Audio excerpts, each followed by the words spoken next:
कांग्रेस सांसद दीपेंद्र सिंह हुड्डा ने इनेलो और जेजेपी पर तीखा हमला करते हुए कहा कि पहले ये दोनों दल भाजपा की बी टीम कहलाते थे, अब पूरी तरह उसकी गैंग बन चुके हैं। उन्होंने आरोप लगाया कि दोनों पार्टियां भाजपा के इशारे पर ही कांग्रेस के खिलाफ बयानबाजी और गतिविधियां करती हैं। हुड्डा मंगलवार को झज्जर में आयोजित वाल्मीकि जयंती समारोह में पहुंचे थे। उनके साथ पूर्व कैबिनेट मंत्री एवं झज्जर की विधायक गीता भुक्कल भी मौजूद रहीं। कार्यक्रम में उन्होंने भाजपा सरकार पर तीखा प्रहार करते हुए कहा कि सत्ताधारी दल ने प्रदेश और देश को जाति व धर्म के नाम पर बांटने का काम किया है। उन्होंने कहा कि भाजपा को बताना चाहिए कि 11 साल के शासन में हरियाणा में कौन सा बड़ा विकास कार्य हुआ। सांसद ने हाल ही में मुख्य न्यायाधीश पर जूता फेंकने की घटना की कड़ी निंदा की और कहा कि ऐसा करने वाले व्यक्ति पर केवल बार काउंसिल से कार्रवाई नहीं बल्कि आपराधिक मामला दर्ज होना चाहिए।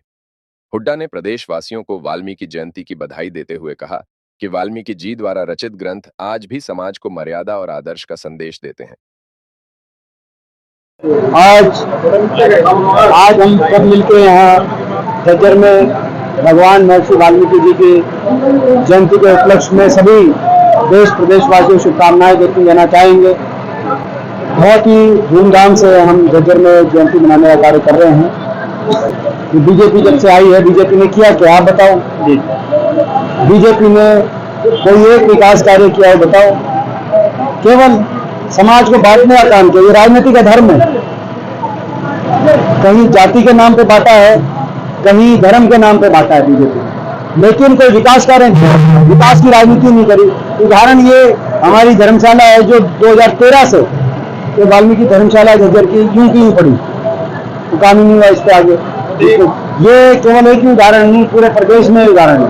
कोई एक मेट्रो का कोई एक पिलर नहीं बनाया 12 साल में, 1 इंच नई रेल की लाइन नहीं तो उस समय साधन नहीं थे, लेकिन कहीं बिजली के कारखाने बन गए थे, कहीं मेट्रो आ रही थी, कहीं झज्जर में रेल जुड़ रही थी, कहीं कारखाने आ रहे थे। कहीं अब 12 साल में केवल समाज को बांटने के अलावा बीजेपी ने कोई कार्य नहीं किया, जो कि एक राजनीतिक धर्म है।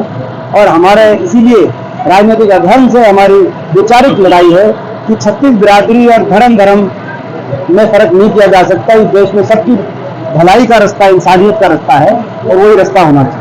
सर, भूपेंद्र हुड्डा को लेकर कहा कि वो अपने घर से बाहर निकलकर चुनाव लड़े। किसने कहा? भूपेंद्र हुड्डा को लेकर कहा कि वो अपने घर से बाहर निकलकर जिनकी पार्टियां खत्म होगी, उनकी कितनी वोट आई थी, तो आपको क्या उसके बारे में? कांग्रेस की टीम बता रहे हैं, बीजेपी को कांग्रेस की टीम बता रहे हैं। अब ये दोनों जो पार्टियां हैं, ये बीजेपी की मैं बी टीम नहीं कहूँगा, गैंग कहूँगा। बीजेपी की बी गैंग और सी गैंग, ये बीजेपी के गैंग हैं। और सब गैंग से भी अर्थ सारे समझ गए होंगे कि मैंने गैंग का प्रयोग क्यों किया शब्द का। तो ये बीजेपी के गैंग है और बीजेपी के इशारे पर ये जो गैंग बीजेपी के हैं वो बीजेपी के इशारे पर अपनी कार्रवाई दिखाते हैं। ये इनकी हकीकत है, सब जानते हैं।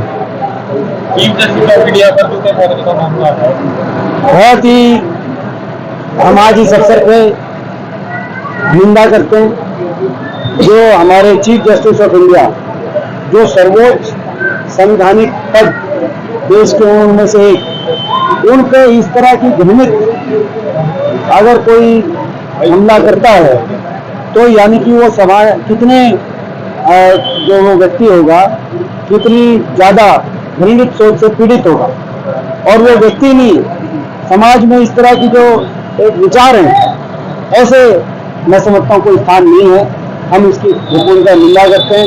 उनके खिलाफ कोई बाहर से उनको डिबार करना ही कोई कार्रवाई नहीं, कानूनी कार्रवाई भी सरकार करे। क्या ये जो निशाने पे लिया गया चीफ जस्टिस ऑफ इंडिया को, क्या इसलिए लिया गया कि वो एक पर्टिकुलर कम्युनिटी से बिलोंग करते हैं? इससे ज्यादा कितना जो है दुख की बात इस देश के लिए होगी। आप सोच सकते हैं कि आज 21वीं सदी में भी ऐसी सोच वाले लोग आज भारत देश के अंदर हैं। बहुत ही जरा दुख की बात है। कड़ी से कड़ी कार्रवाई है।